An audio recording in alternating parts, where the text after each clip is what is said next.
श्रावण महिन्यातील प्रत्येक मंगळवारी मंगळागौर पूजन केले जाते। नवविवाहित महिलेने लग्नानंतर पहिली 5 वर्षे करावयाचे हे व्रत असते।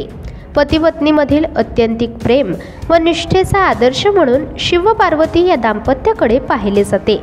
त्यांचा आशीर्वाद असावा, त्यांची कृपादृष्टी असावी या हेतूने ही पूजा केली जाते। श्रावण आला की आनंद मनात मावेना, माहेरी जाण्याची वेळ लागे गेल्या वाचून राहावेना। श्रावण मंगळवारी येई मंगळागौरीचे पूजन, चला ग सयांनो घेऊ गौराईचे दर्शन।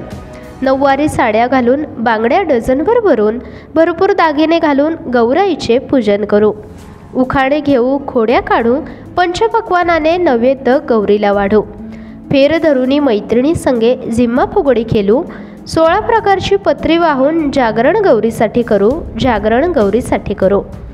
असा हा मंगळागौरीचा कार्यक्रम उमरखेड येथील सौ सुनीता शरद नील पवार यांच्या सुनबाईचा मंगळागौरीचा कार्यक्रम केला। सर्व सखी नटून थटून असल्यामुळे कार्यक्रमाची मज्जाच मज्जा आली। यामध्ये सौ सुनीता नील पवार, सौ सविता मुक्कावार, सौ विना चक्करवार, सौ विना बोनगुलवार, सौ विशाखा अनंतवार या सखीबरोबर अनेक महिलांनी सहभाग घेतला होता। बघूया मंगळागौर।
Thank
you.